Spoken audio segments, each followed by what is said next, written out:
Meridith Elliot Powell wants you to stop viewing uncertainty as something that is preventing you from being successful.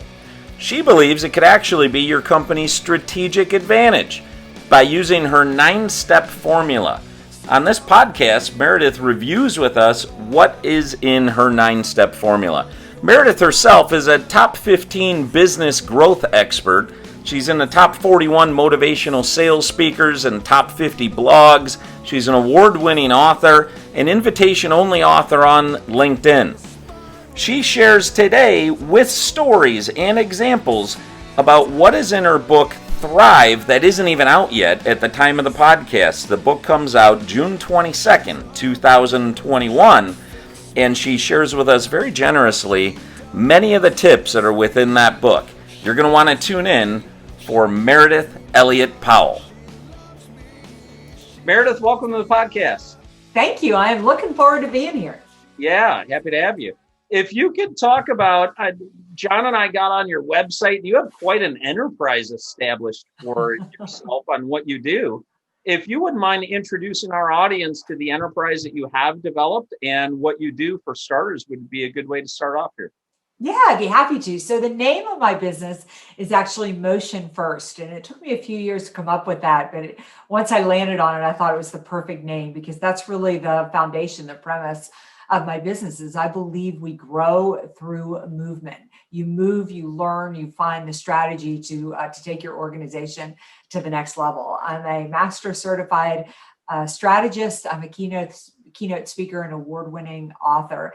And my passion is helping my clients through coaching, training, and keynote speaking learn to turn uncertainty to competitive advantage. That's great. Thanks for that. You say master certified strategist. I don't think we've ever had anybody on the podcast who's mentioned that or given that credential. Certainly would love to hear more about what is that certification. What is that? And then how do you use it in your business with your clients? Yeah. So I actually went to the University of San Diego. I had to go 3 years in a row to get my certification to reach the master level. And I'm certified in something that is known as systems thinking, strategic planning. And I started my whole career out in sales. But the thing that I learned about sales, and if you want to grow a business, is that you need to have a strategy in order to get there. You need to be clear on where you're going.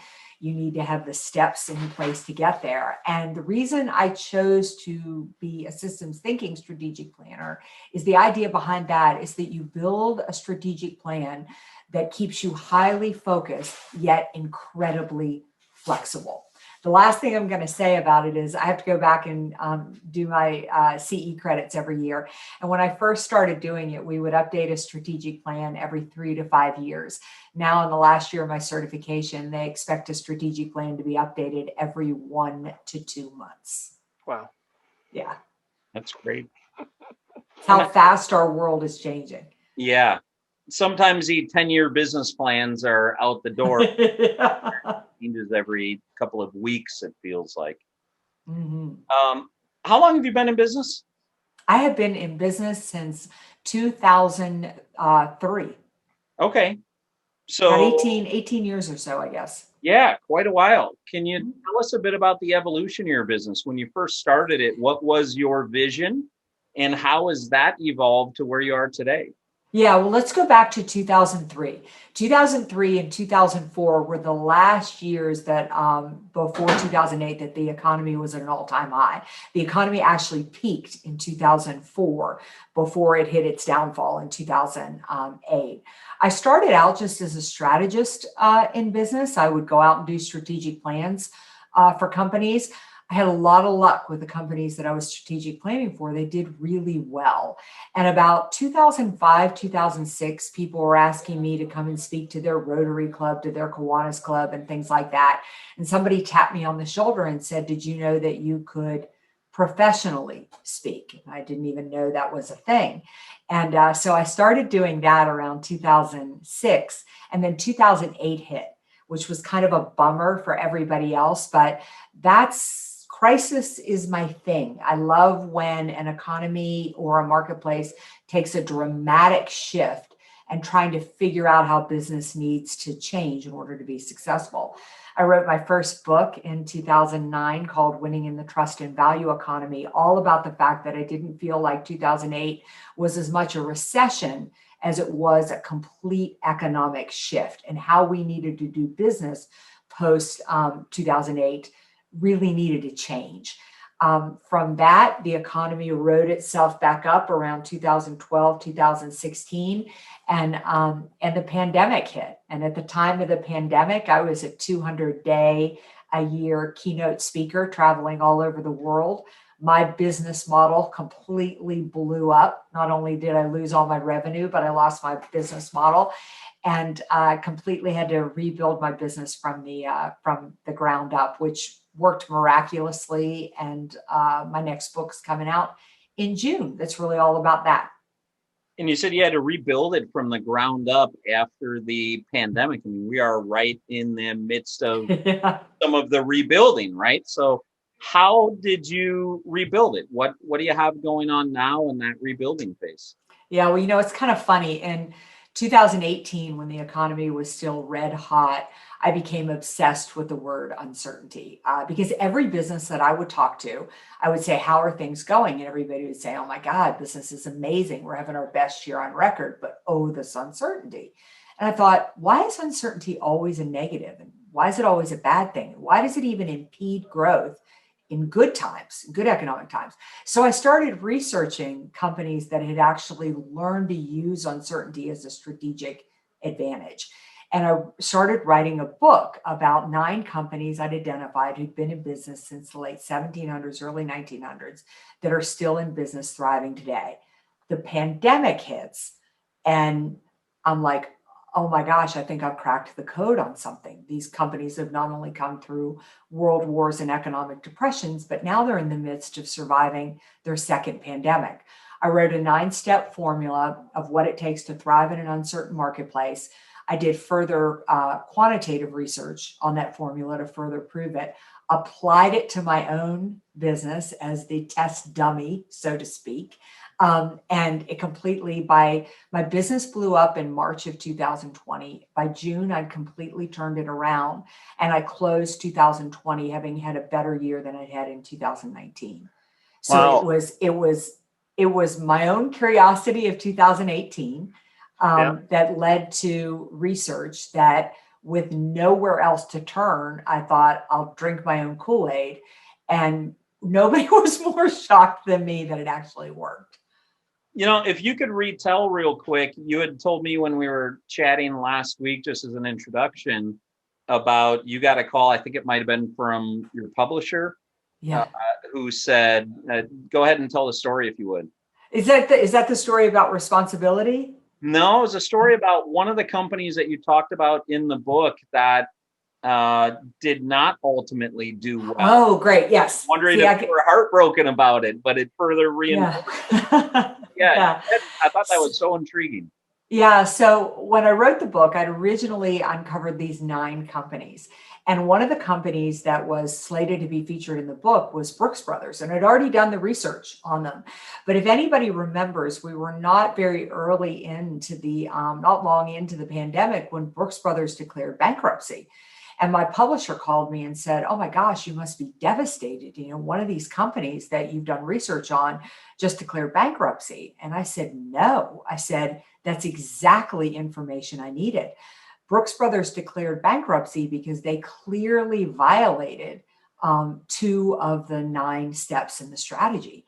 And I've never said that these companies will make it another 150 years. I don't even know if they'll be here this time next year. The key isn't that the company is here. The key is you have to do all 9 strategies. You have to do them in order, and you can't skip one. So the moment that they skipped it, it was so clear to see why the business failed. So Meridith, I want to dive a little bit deeper into this. I think the book, because I don't think we mentioned it, the book is called Thrive. Is that correct? Yes, it's called Thrive. Okay. Strategies to turn uncertainty to competitive advantage. Awesome. And when is it coming out? June 22nd is the launch date. Awesome. Well, that's fantastic. I think people will be listening to this episode right before launch date, which is fantastic. And I want to just kind of come back to, there's a saying that I think you have, which is people would rather get bad news than uncertain news, because uncertain news is paralyzing. And you talk about really the quantitative research you've done to come up with this 9-step formula. Can you give us a little sneak peek into what we'd be reading? And I don't know if you want to provide all 9 steps or I'm happy to. Tell us a little bit more about the 9 steps. So the way that, let me just lay out the way the book works. And you are so right, John, that was one of the funniest things I found, is that when we were doing the research, there's this really famous study that says you would rather I sit on this podcast and tell you all the bad things that are going to happen in 2021 than to tell you I have no idea. Yeah. And the truth about life is we have no idea. And I mean, if 2020 has taught us nothing else, right? So the book is split into 3 parts. And the first part I call a history lesson you'll love.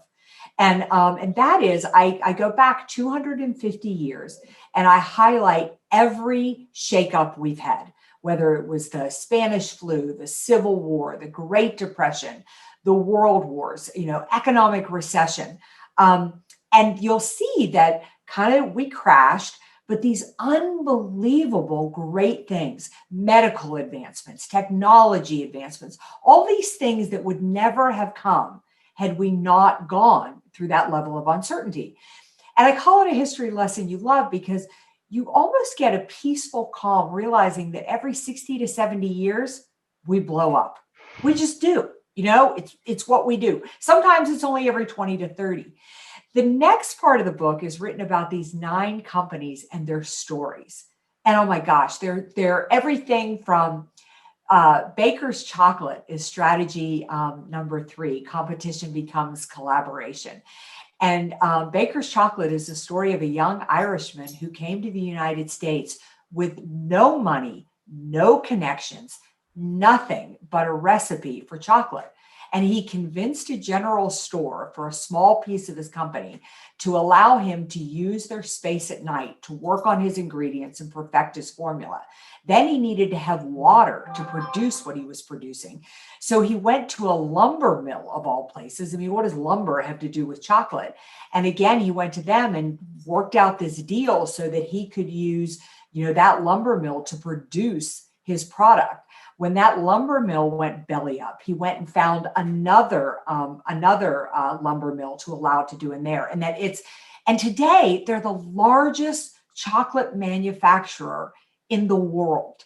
And all because somebody had an idea, but didn't give up on the fact that they had no money, they had no connections, to the fact that you take Jim Beam, which is strategy number 2, condition yourself for change. They were running the largest and most successful distillery in the country. And here comes Prohibition that wiped them totally out. But Jim Beam saw Prohibition coming. So he bought land in Florida while protecting his distillery, bought land in Florida and grew citrus to support his family during Prohibition. But he always watched and knew and predicted when Prohibition would become, a thing of the past and liquor would become legal. He was the first distillery, and in 72 hours, despite the fact that he was in his 70s, had his distillery and investors in place, completely rebuilt. They were the first back on the market and totally dominated the market, all because they predicted the changes coming in the marketplace. Wow. So with each piece of the formula, we tell the story that is going to show you they face greater odds than we did. The second is we tell the story, but we give you practical applications, the exact strategy, the exercises, and exactly how to implement it into your company. Got it. So I think you mentioned 3 parts. First one was history. Mm-hmm. The second one was the 9 companies and how they relate to the 9 steps, I'm assuming. And then what was the third part? Was that the practical? No, it almost was. The third part was going to be the practical application, but I went ahead and I squished that into part 2. Mm-hmm. The third part was an afterthought. And the third part came to me from my publisher. All of a sudden it occurred to me the Great Depression didn't end at 5:00. You didn't close the office down at 5 and go home and everything was hunky-dory. I mean, my goodness, you shut your business down just from trying to keep it alive. And you went home with the fact that, did you have enough potatoes to put on the table to feed your family? What did you do about your uncle that just lost his job? And so the last part is applying the formula to your personal life. Because if you are really going to manage uncertainty, again, this pandemic taught us this, right? Yeah. You not only had to deal with all the anxiety that was happening for you professionally, but you had to handle all the anxiety that was happening in your personal life.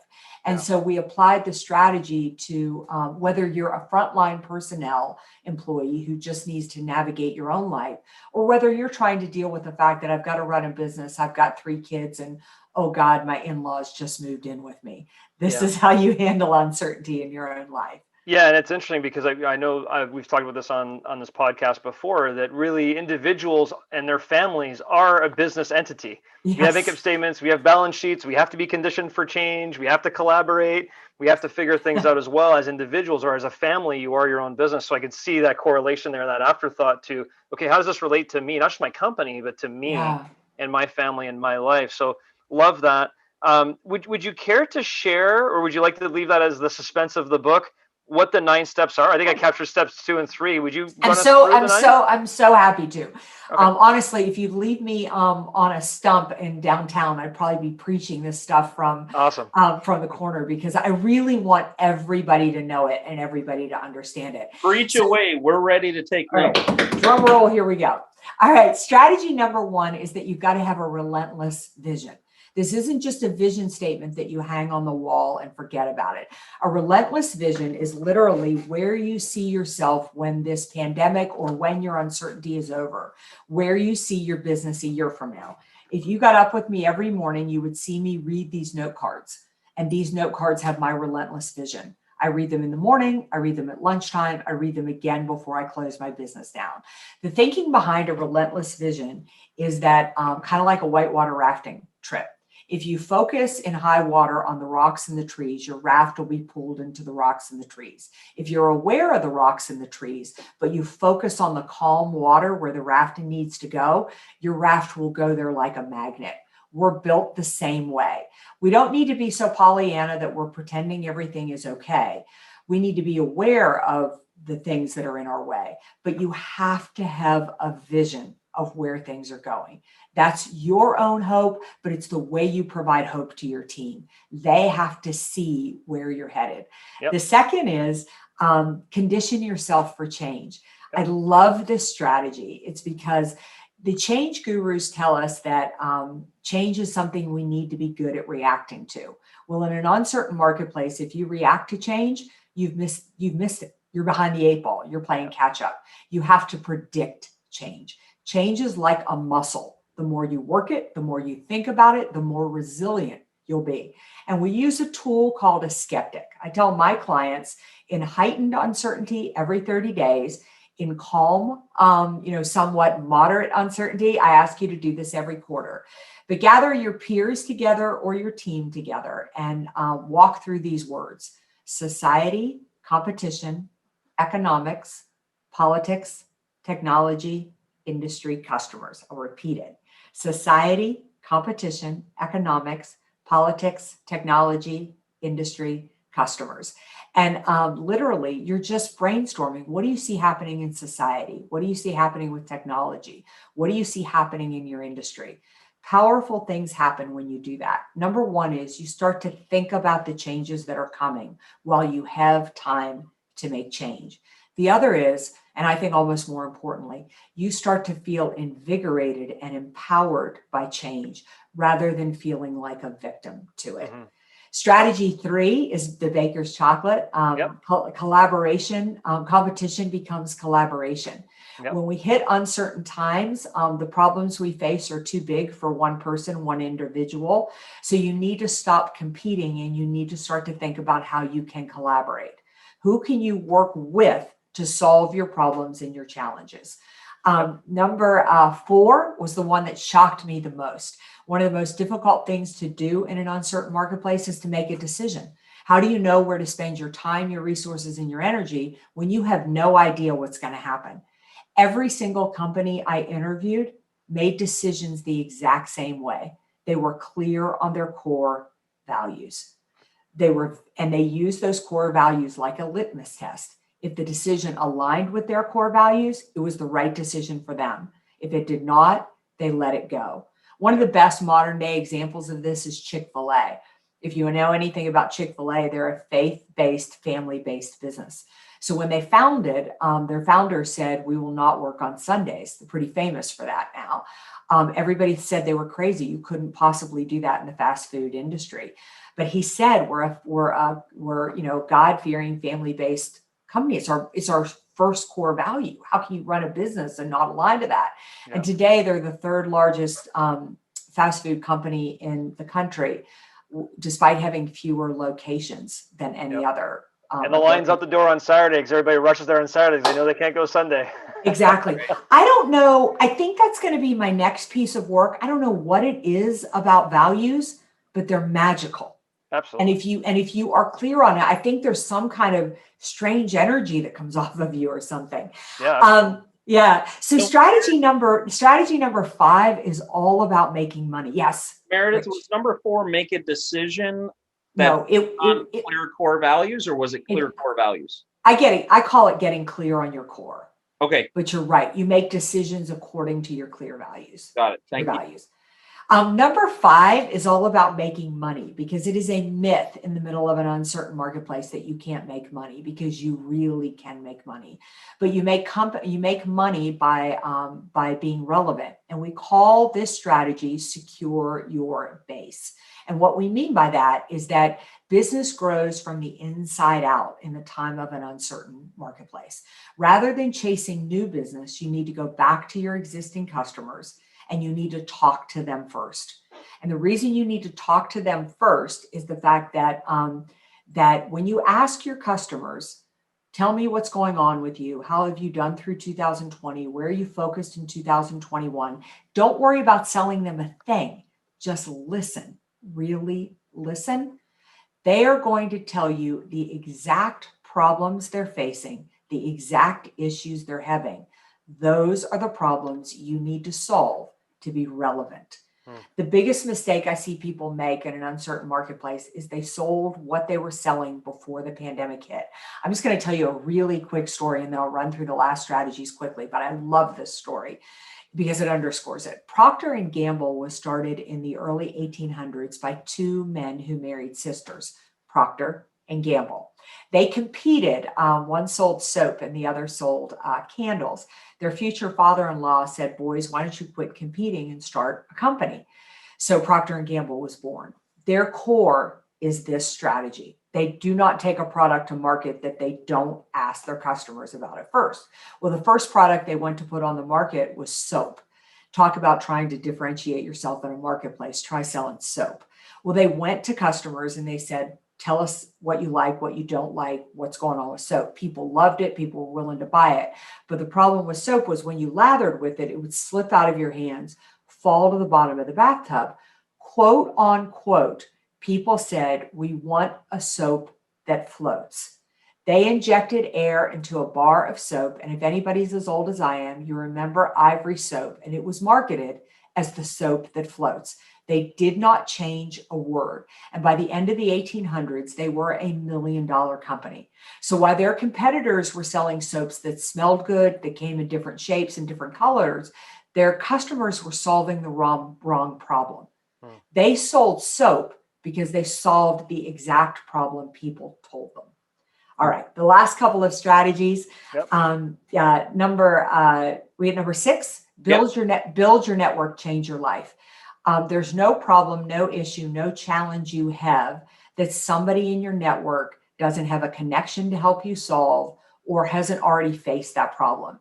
Investing in relationships is one of the most important things you can do. Number 7 is to strengthen your team. There's very little you can control in an uncertain marketplace, almost nothing. But you can control not only the talent you surround yourself with, but the level to which they are engaged. And we go really in detail in the book about what it takes to engage a team in today's marketplace. Yep. Then the next strategy is number 8 is to shed fast and keep moving. That what you were doing in March can't be what you're doing in July, can't be what you're doing in December. That there is so much changing outside of your organization that you need to be clear on what's working and what isn't working. We use a tool called a seeds, a weeds, and a needs. And I tell my clients every quarter, objectively look at your business. Ask yourself, what are we doing that's making us money? What are we doing that's growing our business? What do we need to do more of? Those are your seeds. What are you doing that's weighing you down? What are you doing that's wasting your time? What are you doing that's choking you? Those are your weeds. And needs are, what do you need to be doing that you're not doing that could take your business to another level? And last but not least is rinse and repeat. This is a fluid formula. It needs to be done over and over again. And while it sounds like 9 steps are time consuming, they're not. Once you develop that vision, it's a matter as a leader to keep it front and center in front of your team. The condition yourself for change needs to be done monthly. Collaboration is done right along with that piece. Your core values just come up every time you make a decision. You shouldn't put your sales team out there without being relevant. Building your network is a daily activity. Strengthening your team is how you hire and how you build your culture. And then the seeds, weeds, and needs is done quarterly, and you just do it over and over again. It works no matter the size of your business, the industry you're in, or the uncertainty you're facing. Thank you for that. That was a lot. That was great. That was great. I'm curious if you're up for sharing, which are the 2 that Brooks Brothers didn't do? Yeah. So I'm so happy to. So number 1 is they didn't condition themselves for change. They continued to invest in brick and mortar. Their stockholders really wanted real estate in certain countries globally, and they continued to invest in brick and mortar when it was clear everything was going online, and it further showed that as the pandemic started to hit. Rent the Runway is a company that we highlighted as a modern day company that has done very well in today's marketplace. And the moment that the pandemic hit, even though their brick and mortar operation in LA and New York was growing off the chart, they saw the writing on the wall, and they not only closed those 2 stores, but they yanked all their plans for that. The second was Brooks Brothers didn't remain relevant. They didn't listen to their core customers. They started in an effort to drive up returns to their stockholders. They started making their products with cheaper materials. Their core customers, the people who had worn Brooks Brothers since the time they were toddlers, complained and said, you're getting away from why we buy Brooks Brothers, why we're loyal to Brooks Brothers.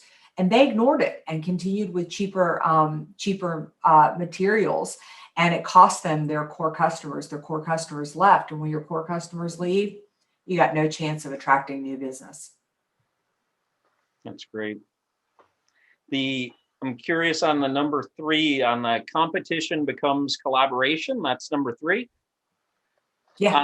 On that particular one, can you ground that for me on what does that actually look like? Feel free to use a client of yours who you've done coaching with, or for me, my industry is in the painting business, residential and commercial.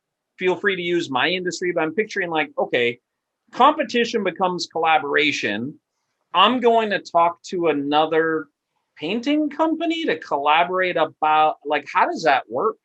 Yeah, you either speak to another painting company. You may speak to somebody else who's in the construction industry. You may be able to go completely outside. I'm going to give you 2 quick examples. I'm going to give you a client of mine who works in the healthcare space. And when this pandemic hit, I call them, I've got a good friend that calls businesses that grow in a pandemic COVID blessed. They were actually in businesses that grew. And their biggest problem was, though, when the pandemic hit, they'd never sold virtually at all. And they were really caught. Their salespeople not only didn't know how to do it, but they really kind of, stood their ground and said, we're not going to do that. Well, I connected my client with another client, technology company, who'd been selling virtually since they founded in 1999. Their problem was they sold into the restaurant industry, an industry that had been decimated, certainly was not going to invest in new technology. So the companies collaborated. By my healthcare company learned how to sell virtually. My technology company had their lead sales trainer go in and teach them how to do it. My healthcare company taught my technology company, made the introduction so that they could get into the space of selling into healthcare where their technology worked anyway. Not problems they couldn't solve on their own, but who has the time to do that? My favorite story comes from the book, though, and it's Aldi grocery stores and McDonald's. When the pandemic hit, both were called essential businesses and both sold food. McDonald's, however, was only allowed to keep their drive-throughs open in most communities. And the problem with that was they were going to have to lay off employees. They'd spent a lot of money training. They didn't want to furlough people in the middle of a pandemic and look like a bad guy. And they knew this would be over and they didn't want to have to try to hire again and train again. Enter Aldi grocery stores, who had the reverse problem. Because we had this incessant need for toilet paper and we all had to social distance, they had to stay home. They had to stay open 24/7. Plus, some of their workers weren't coming in because they had health issues or things like that. McDonald's loaned their employees to Aldi grocery stores. And the beauty of it was Aldi got to get employees who were trained, who were grateful to have a job, but also employees they would not have to keep long term. They would never have to think about furloughing. McDonald's got to put their employees someplace. They looked way better than every other fast food restaurant out there. And the moment that they were allowed to open their restaurants again for sit-down dining, they would immediately get these employees back who were now 10 times going to be more committed and more loyal. But also they weren't going to have to retrain. They weren't going to have to rehire. And so it became this beautiful, just this beautiful partnership. So the way I tell my clients is once you condition yourself for change, you've identified the problem. The moment you identify the problem, you start to think, who can I collaborate with? Who could I begin the conversation with to figure out how to use it? Sometimes it's within your own industry. Sometimes it's not. The idea is you're no longer thinking about having to solve the problem on your own, and you get way outside of the box as to who you could ever think of. Whoever thought you would make chocolate in a lumber mill, right? Yeah. Yeah, both looking at within the industry and then looking for companies that are doing it well in a related industry. I had heard of pizza companies that were using their wood fire ovens to create the plastic masks. Yeah. Around the head because they weren't selling pizzas. So yeah. And you think about I watch so many banks and financial institutions start to share drive-throughs and things with maybe some that didn't have them, because the idea was people had to have access to their money. So people just got really outside of the box, and you never know unless you ask. Mm-hmm. But do not try to solve your problems on your own. And it forms these. My technology and my healthcare company have gone far beyond training sales teams and opening. They're going into new markets together. It has formed such an explosive, positive relationship. It's just been amazing. Thank you. Mm-hmm. Thinking of our audience of entrepreneurs, can you think of something that you believe might be necessary for all entrepreneurs? However, in your experience, it's massively underutilized. Yeah, I mean, there's a lot. I mean, first of all, is that they're not conditioning themselves for change. I mean, the very fact of entrepreneurs so often are waiting for change to show up, and they start a business because they're passionate about what they do. I know I did. But the truth is that how you do what you do, be committed to your business. Don't be committed to the product you sell. It's the difference between Netflix and Blockbuster. Netflix has changed their product 1 million times to be responsive to the marketplace.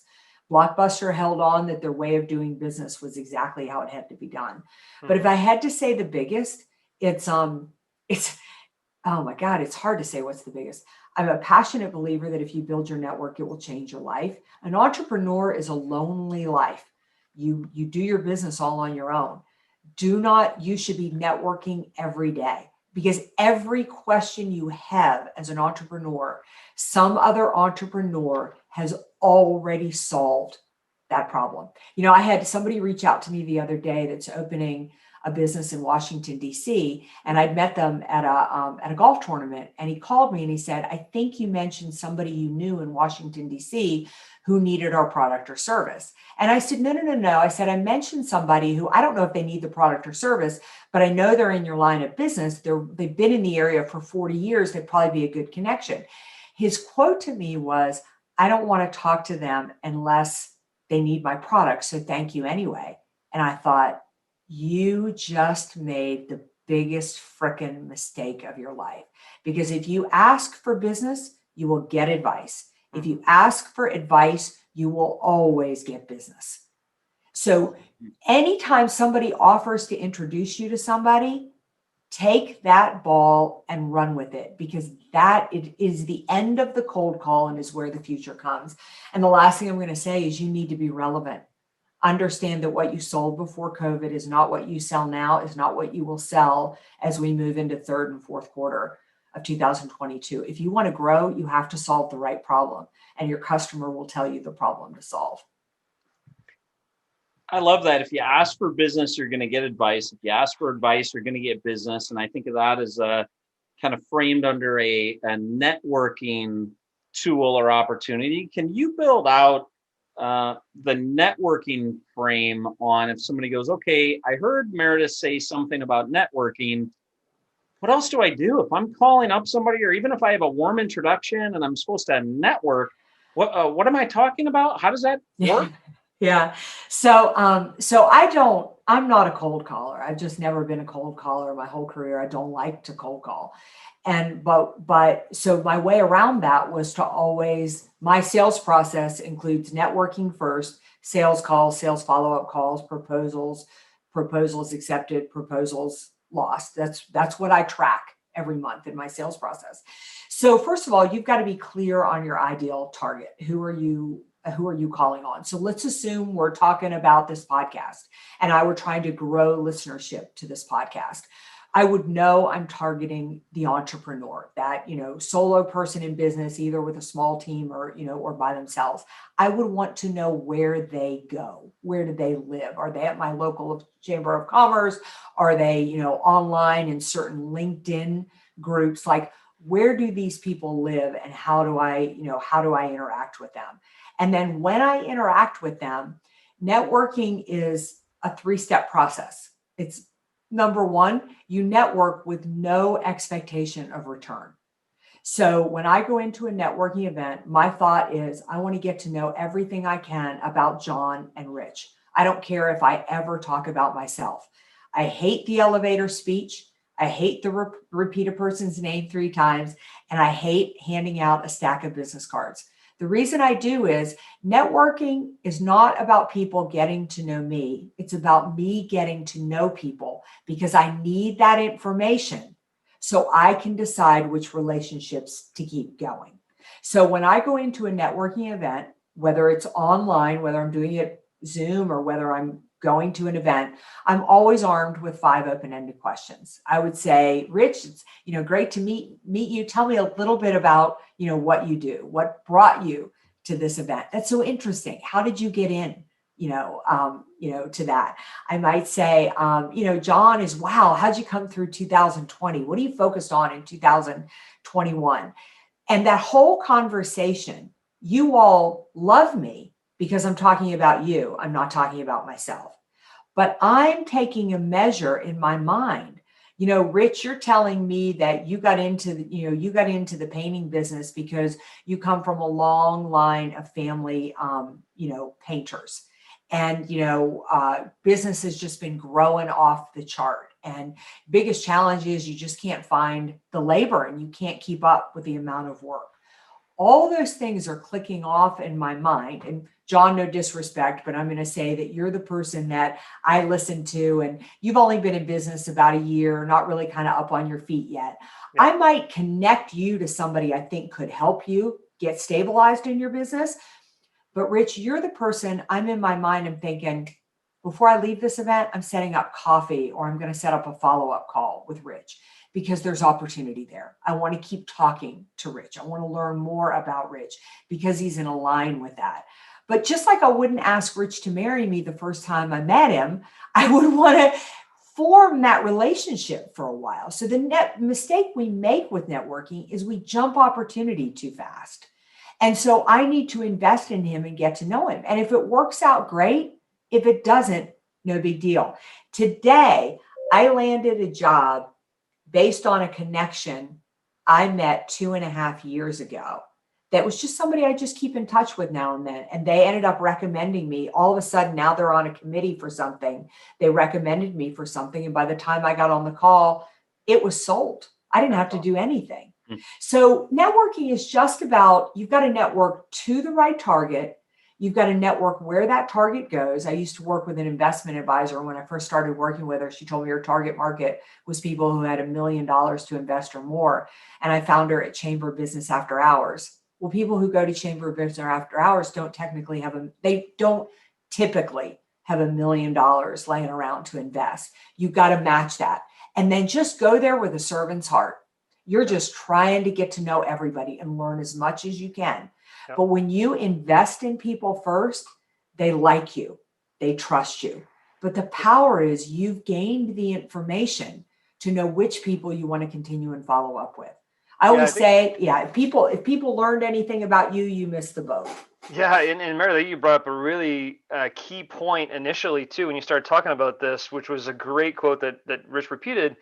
If you ask for business, if you're going around, here's my card, give me a call. If you need some services, give me a call.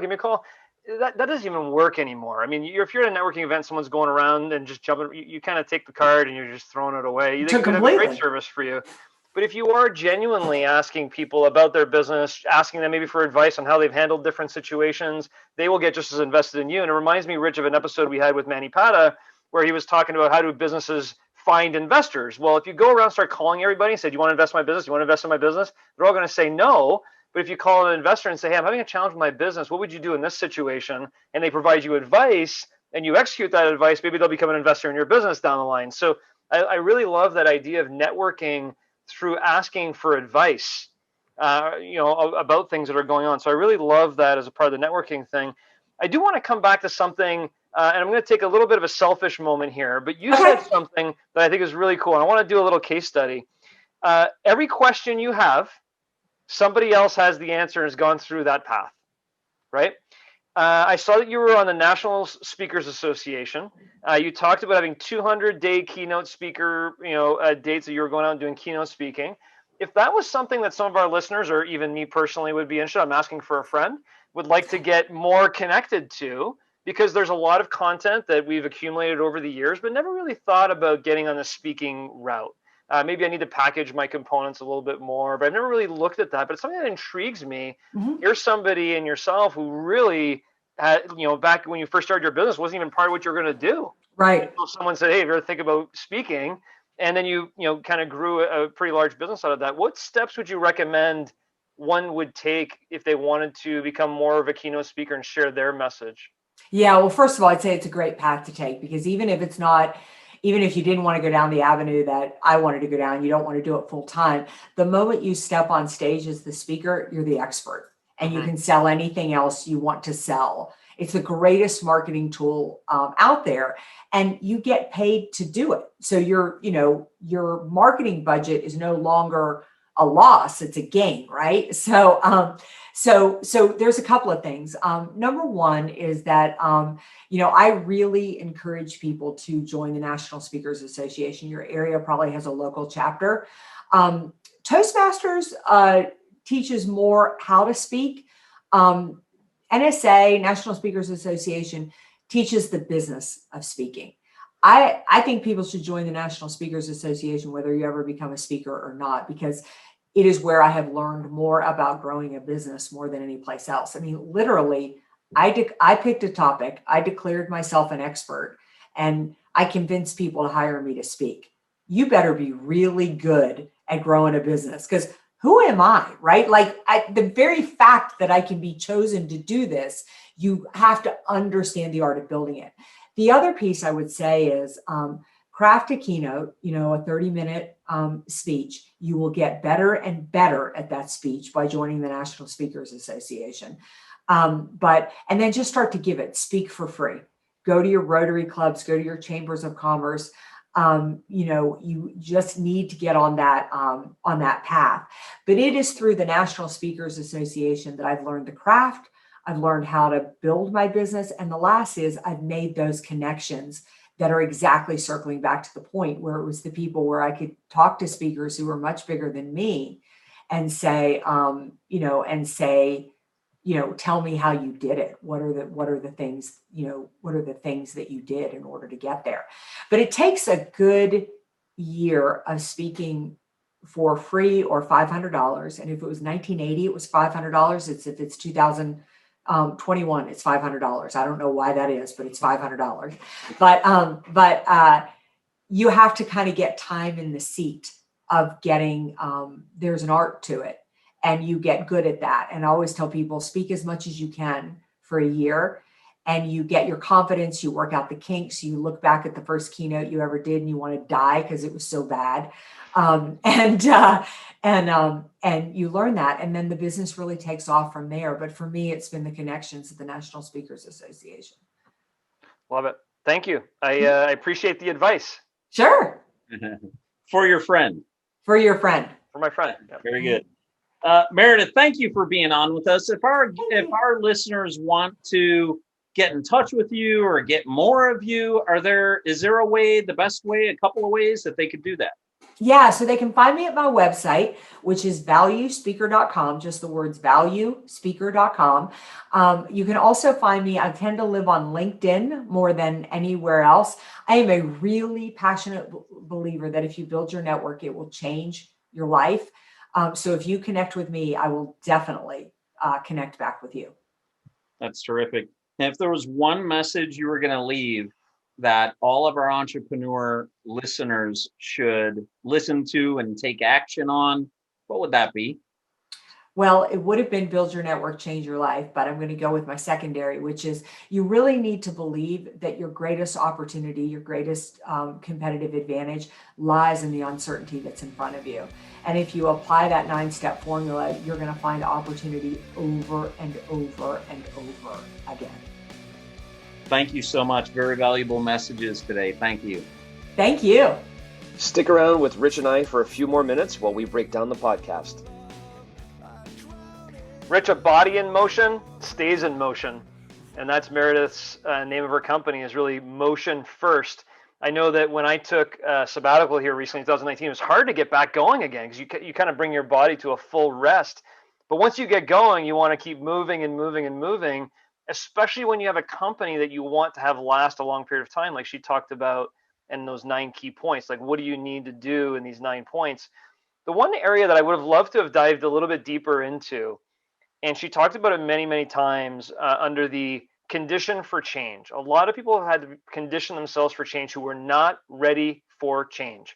And the reason we're not ready for change is because when things are going really, really well, you don't really think about the bad. You just think everything's great and everything's gonna be great forever. But we all know that there are peaks and valleys in everything. There's peaks and valleys in the stock market. There's peaks and valleys in our lives. Things change. That is life. One of the areas that she talked about was being a skeptic. And one of the areas that I think we've talked about in the past is how in life and in business, having a healthy dose of paranoia is really, really, really healthy. And it's something that I think I'm taken away from the past, decade or two with the 2008 recession, 12, and then COVID and the conditioning for change, is when things are great, it is healthy to have a small degree of healthy paranoia, to look around, like she talked about the different categories, society, economy, technology, competition, industry, to really have that skepticism a little bit, just to prepare yourself and arm yourself for change. You started with the body in motion tends to stay in motion. And I can't get away from my first thought is a mind too. I think a mind in motion tends to stay in motion. And there are ways that we set our mind in motion by listening to podcasts or reading books and continuing to hone what we do. You brought up the conditioning yourself for change. And I can't help but think what we're seeing in our business at CertaPro with our franchise owners may be very similar to what entrepreneurs in not a franchise system are experiencing, which is quite a bit of growth right now. Yeah.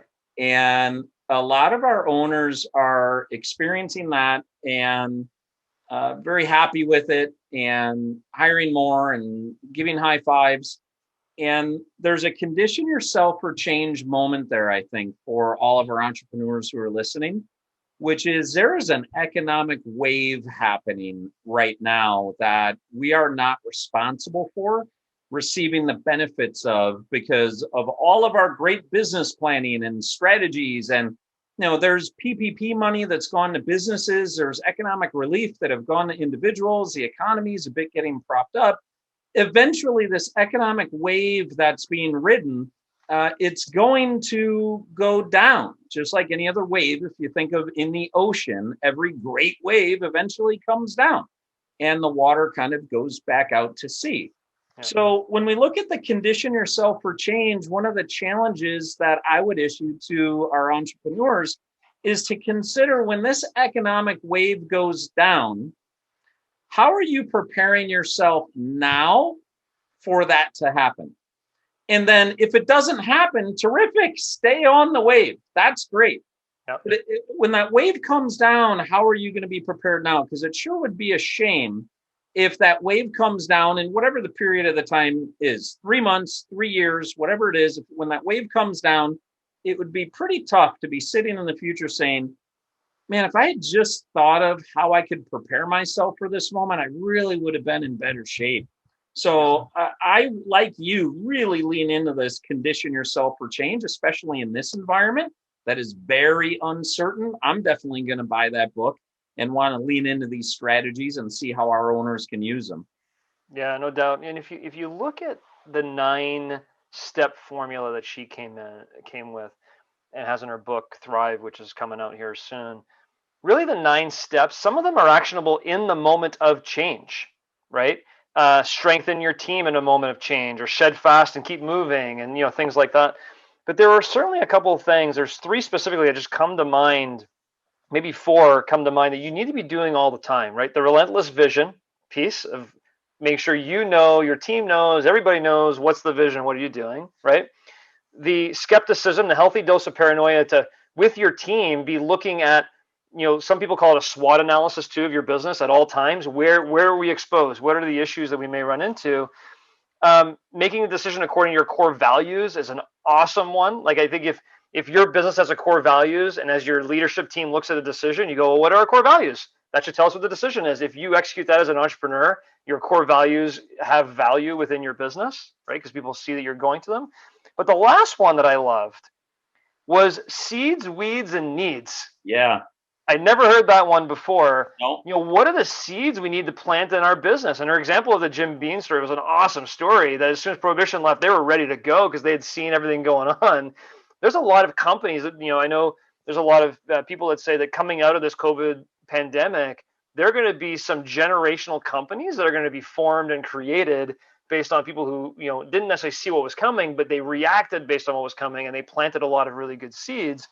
But I love the, look at your business. What are your seeds? What are the weeds you need to pluck and get out?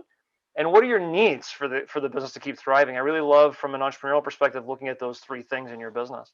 Gosh, and I bet you could use a seeds, weeds, and needs when looking at different aspects of the business. So you might be able to look at in the marketing side of your business. What are the seeds, weeds, and needs? What about in the sales side? What about in the financial side? What about in the production side? How about in your leadership? What are your personal seeds, weeds, needs? How about in your staff, the people you employ? Who are the seeds, the weeds, and what are your needs? I think there are just an awful lot of ways to use that. I, in particular, am looking forward to reading about the getting clear on your core. I get the core value piece and the importance of it. I think the extra layer to it that I'd like to read about is, after you've got that, continuing to define the core values behaviorally. So, for example, a core value like deliver what you promise well, what does that actually look like behaviorally? What are some ways that we might be able to get into trouble around here if we don't deliver what we promise? And how do we measure up against, are we actually doing that? Now, deliver what you promise is a core value. You might say, oh, well, that is behavior. But there's something underneath that that's unique to the business. So as I said, I'm particularly interested in that number 4 on the getting clear on the core. And once you are, is there a conversion of that over into behaviors and how to use it? Yeah. Well, this kind of maybe leads to, kind of my final thought on Meridith in general. What an effective speaker / trainer to come talk to your leadership team or management team about, here are the 9 things, because I'm sure she gets a lot deeper into a lot of these different components. And I could definitely see a leadership team or entrepreneurs in a room going, oh, wow, I'm really lacking in 3, 4, 5, or 6. And if the quantitative research shows, hey, this needs to be figured out if you want to learn the test of time, I think that's a pretty effective keynote presentation for an organization or a group of entrepreneurs. Agreed.